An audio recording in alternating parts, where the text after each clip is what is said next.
একজন মুফতি আমিনীকেও দেখছি, আবার লাখো জনতাকেও দেখছি। লাখো শাইখুল হাদিসকে দেখছি, একজন মুফতি আমিনীকে দেখছি। লাখো মুফতিকে দেখছি, একজন মুফতি আমিনীকে দেখছি। লাখো বড় আলেমকে দেখছি, একজন মুফতি আমিনীকে দেখছি। লাখো আলেমকে নতজানু হতে দেখেছি, একজন মুফতি আমিনী মাথা নত করে না। আমাদের চোখের সামনে এগুলো দেখা। তিনটা সমঝোতা আমি থানা পর্যায়ে, জেলা পর্যায়ে বক্তৃতা করলে থানা এবং জেলা পর্যায়ের সাধারণ মানুষের সঙ্গে তিনটা সমঝোতা চুক্তি করি। আজকে এটা যদি করি আপনাদের কষ্ট হবে না তো? শেষবারের মতো দাওয়াত দিচ্ছেন মনে করেন, আর আমিও শেষবারের মতো বয়ান করতেছি। এমনিও মরে গেলে আগামী বছর শেষবারই হবে। মরে গেলে, আপনি মরে গেলে আপনার জন্য শেষ, আমি মরে গেলে আমার জন্য শেষ। এসব পরোয়া করি না। তবে আমি আমার ব্যথার জায়গা থেকে, এ মাওলানা রহমানী সাহেব বলে গেছেন জেলখানায় সাক্ষাৎ হয়েছে, আমি সেই 11 থেকে জেলখাটা শুরু করছি। মুফতি আমির রহমাউল্লাহ ছিলেন, 11তে খাটলাম, 13, 14 শাপলা চত্বরের ট্রাজেডির পরে আবার এবার 21-এ এসে সবার আগে আমারে বললাম, আমারে সবার আগে কেন? আর কেউ দেখেন না? আপনার মুখটা আগে বন্ধ করা লাগবে। আপনি বাইরে থাকলে আমাদের জন্য ঝামেলা। চলেন সরকারি মেহমানখানায় চলেন। 2.5 বছর মেহমানখানায়, আবার 2.5 মাস বিশেষ মেহমানখানা। ঘুরে ঘুরে ঘুরে ঘুরে রিমান্ড, জুলুম এবং টর্চার। ফেসিবাদের পতন কেন হয়েছে? আন্দোলন মাত্র উসিলা। তারা সবচাইতে বেশি জুলুম করেছে উলামাদের উপরে। আমরা আন্দোলন সংগ্রাম করি, আমাদের কে না চিনে বাংলাদেশে? আমাদের সঙ্গে তারা যে আচরণ করেছে, একজন অচেনা যুবককে ধরে তার সঙ্গে কি আচরণ করবে? হয়েছেও তাই। হেফজখানার ছাত্র পর্যন্ত বছরের পর বছর ধরে তারা ওই হাই সিকিউরিটি ফাঁসির সেলে আটকে রেখেছিল। জুলুম অনেক হয়েছে, আমরাও নীরবে জুলুম সহ্য করেছি। পতন হয়েছে, ওলামাদের উপর জুলুম করেছে, আল্লাহ তাদের উপর গজব ঢেলে দিয়েছে।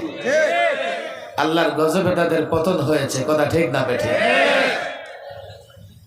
আমার কথা একটু এদিক সেদিক হয়ে যাবে, সময় যেহেতু হাতে কম, আমি সব বিষয়ে পূর্ণ কথা বলতে পারবো না। 16 বছর একদল জুলুম করেছে, আগামীতে এসে কেউ জুলুম করবে না, কোনো গ্যারান্টি আছে? যে কেউ জুলুম করতে পারে। তবে তাদেরকেও মনে করিয়ে দিতে চাই, অতীতে আলেমদের উপর জুলুম করছে, তাদের পরিণতি ফেরাউনের পরিণতি হয়েছে। ভবিষ্যতেও যারা আলেমদের উপর জুলুম করবে তাদের পরিণতিও একই হবে। আমাদের একটু কষ্ট হয়েছে জেলখানায় থাকতে, তবে ওলামায়ে কেরাম জেলখানাকে ইবাদতখানা বানিয়েছিলেন। ইবাদতখানা, আলেমদের জন্য সেটা জেলখানা ছিল না। ওরা মনে করেছে জেলে ভরে মানুষ থেকে আলেমদের বিচ্ছিন্ন করবে। বিচ্ছিন্ন করতে পারে নাই। 4 লক্ষ মসজিদে এই মুসল্লিরা ইমামের চেহারা দেখে দেখে বুঝে গেছে ইমাম কষ্টে আছে, কেননা আলেমরা জেলে আসে। কোন মসজিদে ইমাম সাহেব চোখের পানি দিয়ে দোয়া করছে, শব্দ খুলে মুখ খুলে দোয়া করতে পারে নাই। কেউ বাংলায়, কেউ উর্দুতে, কেউ আরবিতে, কিন্তু লোকেরা বুঝে গেছে ইমাম সাহেব, খতিব সাহেব আলেমদের জন্য দোয়া করতেছে। কথা ঠিক না বেঠে? এই জন্য যারা জেল খেটেছে তারা কেউ জনবিচ্ছিন্ন হয় নাই, যারা আলেমদের জেলে পড়েছে তারাই জনবিচ্ছিন্ন হয়ে গেছে। জনগণ থেকে যদি বিচ্ছিন্ন করেই দিতে পারো কাউকে না কাউকে, আল্লাহ থেকে বিচ্ছিন্ন করতে পারো নাই। এক এক আলেম জেলখানায় কি করেছে? আমরা কাশিমপুর হাই সিকিউরিটিতে প্রায় আমাদের ব্লকে 72 জন আলেম ছিল। রাত 2টা 3টার পরে এক এক কামরা থেকে কান্নার আওয়াজ আসতো। কান্না কান্না, কেউ দাঁড়ায় কেরাত পড়তেছে, কান্না করতেছে, কেউ রুকুতে গিয়ে কান্না করতেছে, কেউ সেজদায় পড়ে কান্না করতেছে। আল্লাহ থেকে আলেমকে বিচ্ছিন্ন করা যায় নাই। এখন আপনাদের সঙ্গে যদি আলেমদের সমঝোতা না হয়, চুক্তি না হয়, আপনি আপনার নেতার মহব্বতে, আপনার দলের মহব্বতে কাল আবার আলেমদের উপর বাড়াবাড়ি করবেন। ঠিক। অথচ আপনারা বলেন যে আপনারা আলেমদের মহব্বত করেন, আর আমরাও আপনাদের মহব্বত করি। যদি কোনো মানুষ, সাধারণ মানুষ আলেমের বাইরে গিয়ে ইসলামের উপর চলতে চায়, সে কোরআন পড়তে পারে না বিশুদ্ধভাবে, হাদিস কি জিনিস বুঝে না, ইসলামের পথে চলতে পারবে না, ইসলামের নামে সে শয়তানের পথে চলতে থাকবে। সাধারণ মানুষের ঈমান হেফাজত করতে হলে আলেমের দরকার আছে না নাই? আবার আলেম হেদায়েত দিবে, দ্বীনের বয়ান দিবে, এর জন্য সাধারণ মানুষের সঙ্গে সম্পর্কের দরকার আছে না নাই? এই সম্পর্ক ঠিক রাখতে হবে না ভাঙতে হবে? এই সম্পর্ক ঠিক রাখতে হলে আর আপনাদের আর আমাদের মধ্যে সমঝোতা দরকার। আমি আজকে বয়ান করব না, একটু খেয়াল করে শুনবেন। আজকে আমি আপনাদের সঙ্গে সমঝোতা করে যাই, ভবিষ্যতে এসে বয়ান করব। আজকে সমঝোতা যারা মেনে নেবে, যারা সমঝোতা অটুট রাখবে, ভবিষ্যতে আমাদের সঙ্গে তাদের সম্পর্ক থাকবে, আমাদের প্রোগ্রামে আসবে, আমাদের সহযোগী হবে। বলে হুজুর বলেন বলেন কি বিষয়ে সমঝোতা করতে চান, সমঝোতা চুক্তি করতে চান, কি বিষয়ে আমাদের কাছ থেকে ওয়াদা নিতে চান? সমঝোতার কমন কিছু জায়গা আছে, আমার দিকে লক্ষ্য করেন, আমার দিকে আপনারা একটু ভালো করে তাকান। আমরা ওলামায়ে কেরাম, মাদ্রাসার ছাত্ররা দুনিয়ার কল্যাণ, আখিরাতের কল্যাণ, উভয় জগতের কল্যাণ চায়। কথা ঠিক না বেঠিক? সাধারণ মানুষ যারা, তারাও তো দুনিয়া আখিরাতের কল্যাণ চায়। চায় কি চায় না? আপনারা কি বলেন, দুনিয়া আখিরাতের কল্যাণ চান না? আপনাদের কষ্ট হচ্ছে?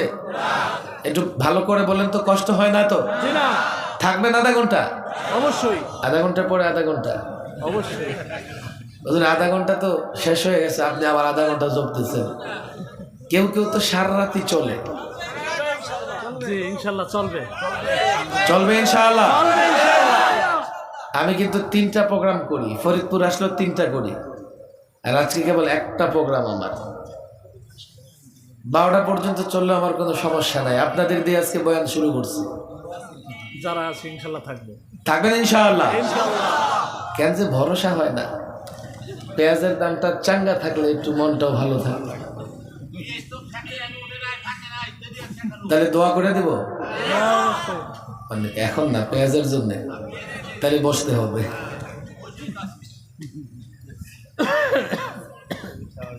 মাশাআল্লাহ, এই যুবকরা আসতেছে, আসো আসো।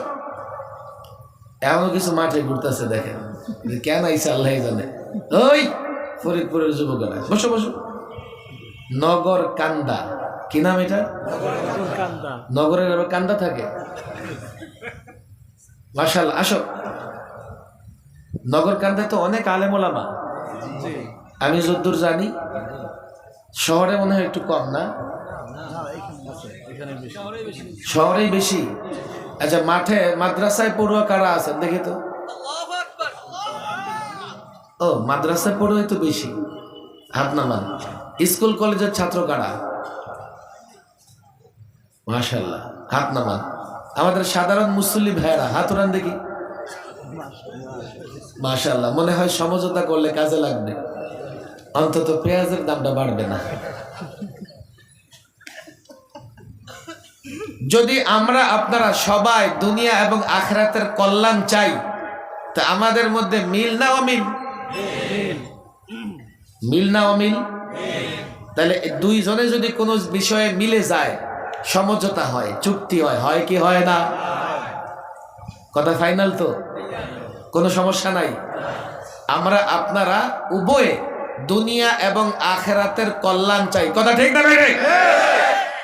দুই দুই দুনিয়া আখিরাতের কল্যাণ আসবে কোন পথে?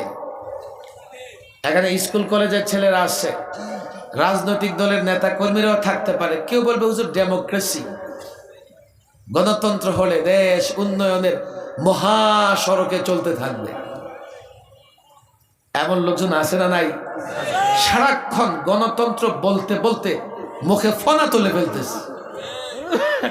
আরেক দল বলবে না না না, ডেমোক্রেসি না, শুধু ডেমোক্রেসি হবে না, সেকুলারিজম লাগবে, ধর্ম নিরপেক্ষতাবাদ লাগবে। ধর্ম নিরপেক্ষতার জন্য জীবন দিতে প্রস্তুত এমন লোকজন বাংলাদেশে আছে, আছে না নাই? বলো সেকুলারিজম হুজুর নিয়ে আসেন। দেখেন না, ইউরোপ যখন থেকে সেকুলারিজম এসছে শিল্প বিপ্লব হয়ে গেছে। ইউরোপ কোথায় চলে গেছে? আর আমরা ধর্ম নিয়ে বাড়াবাড়ি করে ধর্মের পেছনে দৌড়াইয়া দেশটারে গোল্লায় নিয়ে যাচ্ছি, এমন কথা বলে আসে না নাই? কেউ বলবেন না না হুজুর সোশ্যালিজম লাগবে, হাতুড়ি কাঁচি মার্কা লাগবে, আসে না নাই? কমিউনিস্ট হাতুড়ি কাঁচি মার্কা দিয়ে সমাজতন্ত্রের মতাদর্শ নিয়ে রাজনীতি করে। হুজুর কেউ খাবে কেউ খাবে না, আমরা সবাইকে যখন সমান অধিকার দিব রাষ্ট্রের শান্তি চলে আসবে, হাতুড়ি কাঁচি মার্কায় ভোট দেন সব ঠিক হয়ে যাবে। কেউ বলে না না না ন্যাশনালিজম লাগবে, জাতীয়তাবাদ, এগুলো ছাড়া দেশে শান্তি আসবে না, এই পথ ধরে দেশে শান্তি আসবে। কিন্তু আমাদের মৌলবীদের কি হইছে? আমরা বলি না কিচ্ছুতে শান্তি আসবে না। ১৫০০ বছর আগে যে ইসলাম এসছে, ইসলামের পথে শান্তি আসবে। কথা ঠিক না বেঠি? একমত? সমঝোতা হতে পারে, হবে তো ইনশাআল্লাহ। আমরা মনে করি ইসলাম ছাড়া শান্তি আসবে না। তাহলে শান্তি আসবে ইসলামের পথে। কার পথে? আমার শিক্ষিত ভাইরা বলবে হুজুর আপনি তো দিকে ধর্মান্ধ। আবার একদল বলবে হুজুর আপনি না সেকুলারিস্ট, আপনি না ডেমোক্রেসি মানেন। আমার কিছু কর্মসূচি যখন মিলে যায় ডেমোক্রেসিওয়ালাদের সাথে, যেমন আমি নির্বাচন করি, নির্বাচন ডেমোক্রেসির প্রবেশদ্বার। আমি লং মার্চ করে আন্দোলন সংগ্রাম করি, এগুলো ডেমোক্রেসিওয়ালাদের কর্মসূচি। এজন্য কেউ মনে করতে পারে আমরা তো আপনার গণতান্ত্রী মনা ভাবতেছিলাম। গণতন্ত্রী কোন ইসলামী রাজনৈতিক সংগঠন গণতন্ত্র প্রতিষ্ঠার জন্য রাজনীতি করে না। সবার গঠনতন্ত্রে স্পষ্ট। যেই কর্মসূচির গুলো কথা বলছো, এই কর্মসূচি তাদেরও কর্মসূচি, আমাদের হতে পারে কোনো কোনো বিষয় তাদের সঙ্গে আমার মিলে যেতে পারে, তবে সেই কর্মসূচি ভিত্তিক কাজও আমরা করি না। জাতির প্রয়োজনে মাঝে মধ্যে এই কর্মসূচিগুলো পালন করা লাগে। বুঝবার চেষ্টা করেন, যারা ডেমোক্রেসি, সেকুলারিজম, ন্যাশনালিজম, সোশ্যালিজম মানে তারা বলবে সাগর সাহেব আপনিও দেখি ধর্মান্ধ, চোখে দেখেন না এসব তন্ত্র মন্ত্র দিয়ে পৃথিবী কোথায় চলে গেছে। আপনি মনে হয় সাম্প্রদায়িক, আপনি মনে হয় ব্যাকডেটেড, আপনার ডেট শেষ, আপনি জঙ্গিবাদী, আপনি উগ্রবাদী। এমন বকাও আমাদের কেউ কেউ দেয়, দেয় কি দেয় না? আপনাদের হাতে পায়ে ধরে বলি আমার কথা একটু শোনেন। ডেমোক্রেসির সমালোচনাকারী কি আমি প্রথম ব্যক্তি? যারা স্কুল কলেজে পড়ছো তোমাদের রাষ্ট্রবিজ্ঞান বইটা এনে ওদের দেখায় দাও। ডেমোক্রেসির সুফল, ডেমোক্রেসির কুফল নিয়ে রাষ্ট্রবিজ্ঞানের বইয়ে বিতর্ক আছে, আছে না নাই? কলেজের ছেলেরা বলো আছে না নাই? সেকুলারিজমের বিরোধিতা আমি করি। ইউরোপে যখন থেকে সেকুলারিজম এসছে সবার আগে খ্রিস্টান পাদ্রীরা বিরোধিতায় দাঁড়িয়েছে। এখনো ইউরোপে সেকুলারিজম নিয়ে বিতর্ক হয়। সমাজতন্ত্রের বিরুদ্ধে আমি কথা বলি, ডেমোক্রেসি ওয়ালারা সমাজতন্ত্র দেখতে পারে না, সমাজতন্ত্র ওয়ালারা ডেমোক্রেসি দেখতে পারে না। আমি তো প্রথম বিতর্ককারী নই, কিন্তু আমার দেশের রাজনীতিবিদদের মাথায়, শিক্ষাবিদদের মাথায় পশ্চিমা তন্ত্র মন্ত্র এতটা শেকড় গেড়ে বসেছে, তারা এর বিকল্প শুনতে চায় না। এর বিকল্প চিন্তা কেউ করলে তাকে ধর্মান্ধ বলে গালি দেয়।